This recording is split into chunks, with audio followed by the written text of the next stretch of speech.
2 The Redline Productions proudly presents.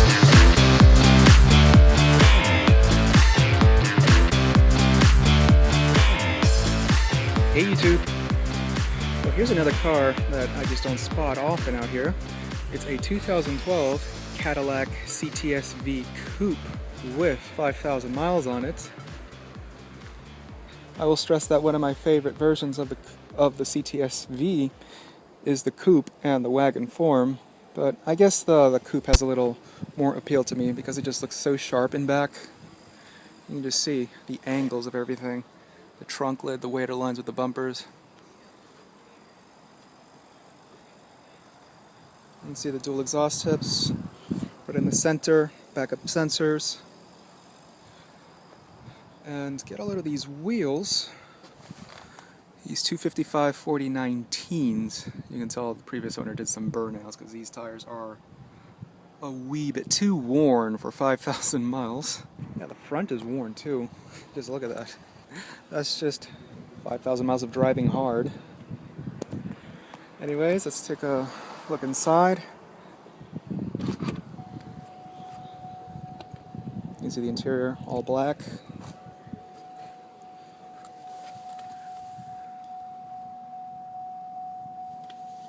This car just uses this smart key fob over here. Lock, unlock, trunk, and panic.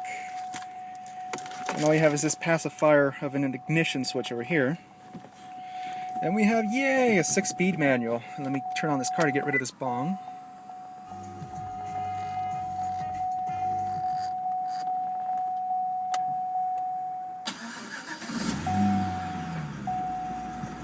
Very nice startup.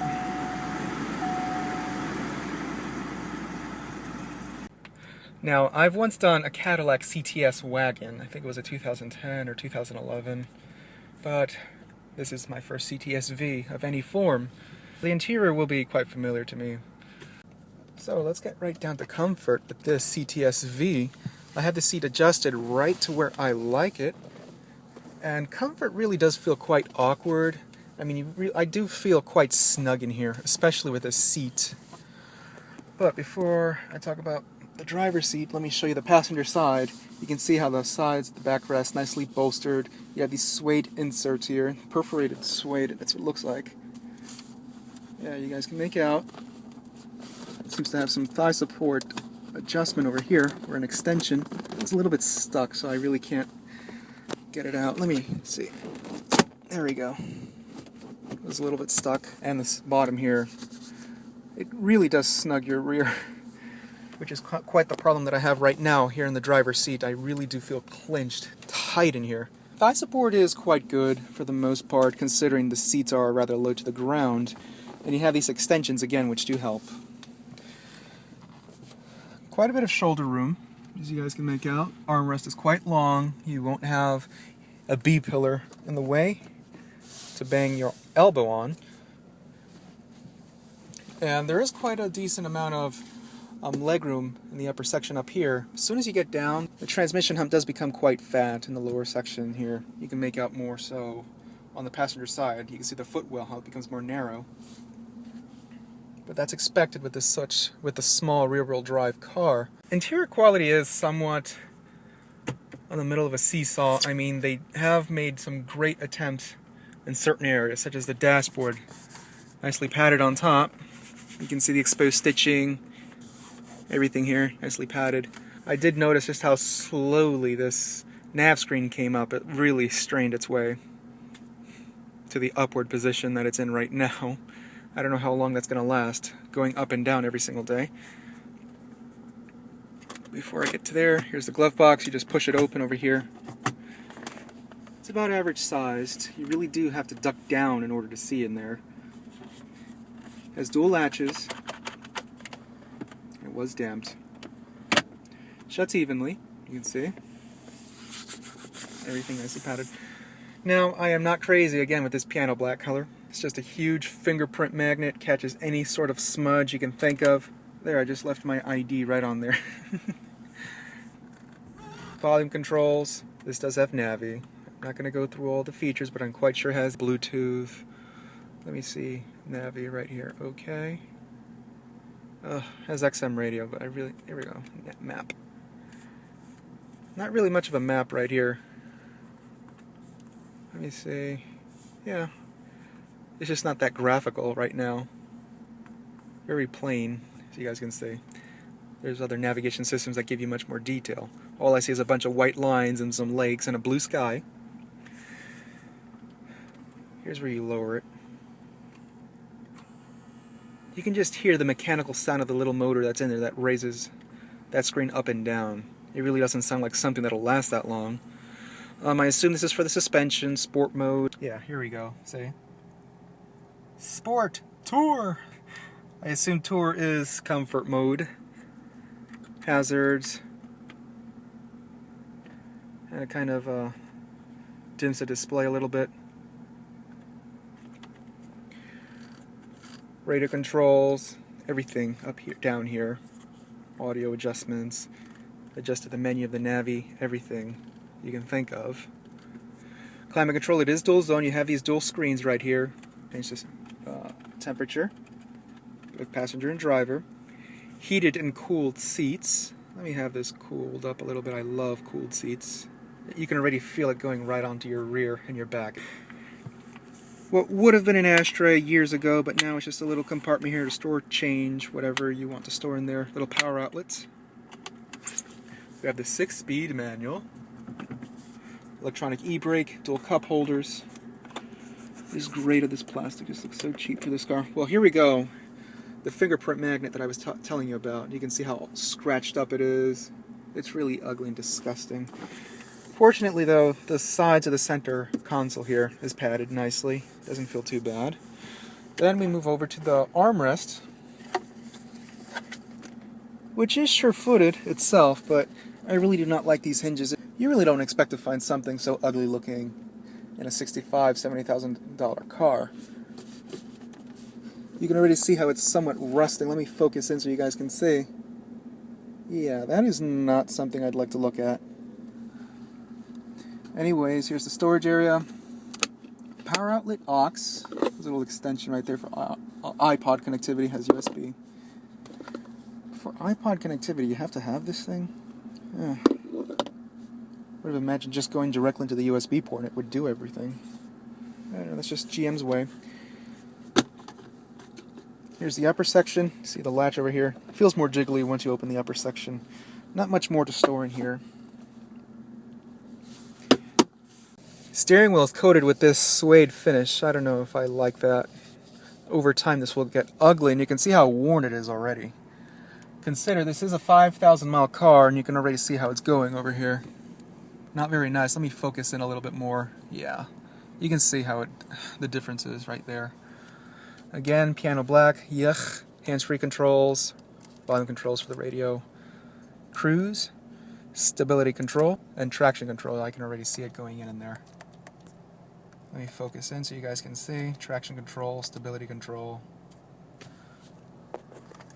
Wipers, intermittent speed. Headlamps. And turn signal lever. Fogs as well. Steering wheel tilts and telescopes as it should.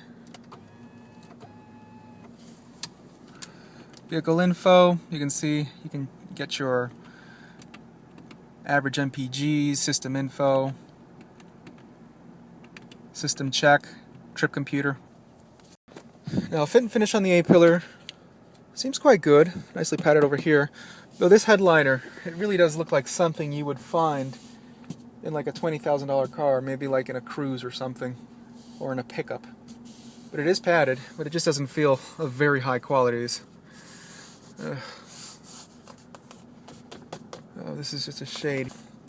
Universal garage door opener. Let's open this shade here. With that button, where you open the roof. Oh, it seems to only tilt. I would have thought that it would have slid open. So yeah, it only tilts in this car. Let me leave it open so more light would come in. Map light. It really does feel quite clacky when you push it. And as soon as you press onto it, you can see how it just punches inwards. Not very nice. Yeah, the OnStar rearview mirror does dim. Sun visor is padded, and it feels quite thick. Mirror and vanity light, and let me show you the driver's side. Mirror and vanity light as well.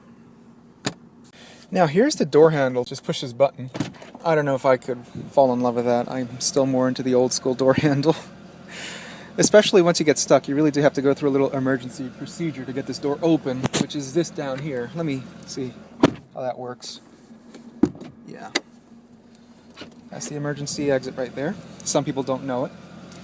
Top of the door panel, nicely padded, more wood accent. Sides here, padded with this suede. Armrest, nicely padded over here. Even the lower section, slightly padded. And more of this piano black finish over here. I really do not like how you can see what happened over here. All scratched up or chipped. Door locks, window auto up and down. Both front windows. Power mirrors. And memory seating for up to 2 settings. These handles annoy me. Yeah, here's the back seat. To move the seat forward, here's this button over here to move it forward electrically. This little latch here, which it really does feel flimsy and creaky. Doesn't feel like it'll last that long. As you guys can make out, bucket style seats. You can see the center console with the dual cup holders. Very firm. So that's how I had the seat adjusted. Legroom will be quite limited. I really do not want to get inside this back seat right now because it's going to be very tight. You can see you have dual AC, the vents right there. Ashtray. Power outlets. It really does feel very flimsy. You can see how out of place it is. It doesn't align properly. You can see what I mean. It doesn't really feel of great qualities. At least the armrests are padded. You have some lights, interior lighting, headrests. One thing I did notice about this car was that rear view visibility wasn't that great. It has a very high rear deck, and you can see the finish over here of this pillar between the headliner and this cover. You can see how it's somewhat pokey. It's more visible over there. Not very good. Exhaust sounds nice. Very smooth right now, but as soon as you accelerate it, I'm quite sure it's going to give off a nice, pleasant burble.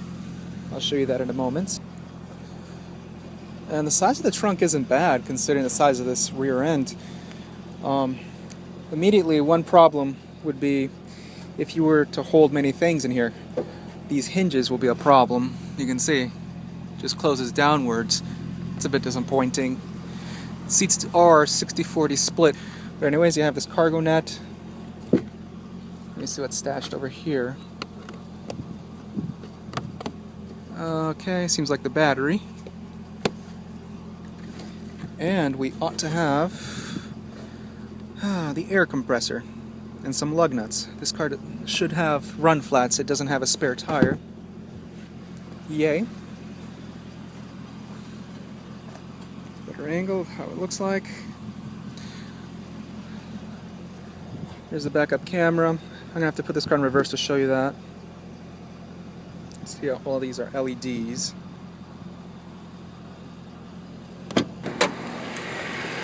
Which is GM's supercharged 6.2 liter V8. Generates 556 horsepower, which is just impressive for a car this small. It is a push rod engine, of course, overhead valve. It's a smooth running engine. I hate how it's all covered up. Yeah. It only has single latches, it doesn't have dual latches like a German car would. It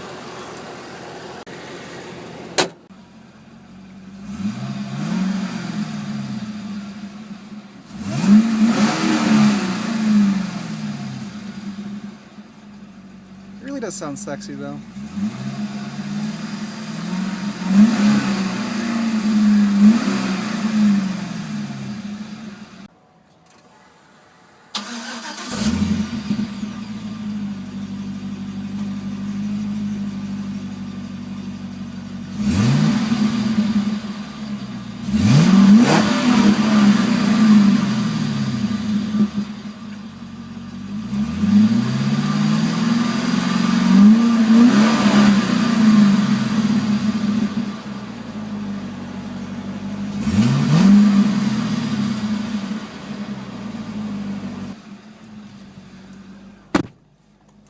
windows.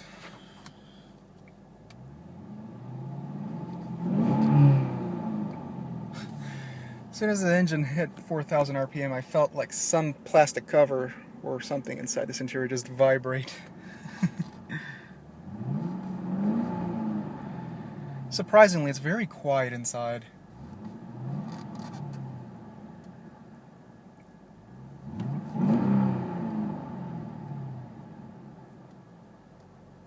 Again, this was my first ever tour of the CTS-V. I mean, I'm not really a fan of its interior, but you've got to admit that the performance that this car can deliver is just outstanding. It really does compare to the E63 AMGs and even the BMW M5s. It just eats their tails. This car would be considered a bargain when comparing it to those other cars. And you really do get the performance, the handling and everything, though that's just where it stops short, because the interior is pretty much the letdown. I mean, if you sit down inside a BMW or a Mercedes, there's really little to fault inside its interior.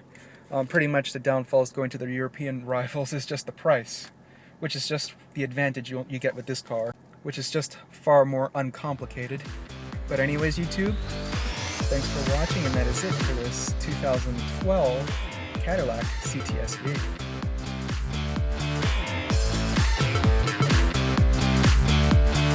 Yeah, here's some legal stuff for you. The views and opinions expressed in the following video may not necessarily reflect those of the title-holding automotive dealer or the entity they represent. All videos are filmed with permission by a professional driver on a set course with the collaboration and assistance of local law enforcement authorities. Do not attempt. Logos and brandings of vehicle manufacturers, dealerships, and online social media sites are the sole property of their respective representation used with permission. The Redline logo, soundtrack, and web resources, as well as all other associated media, are copyrighted intellectual property of The Redline LLC. All rights reserved.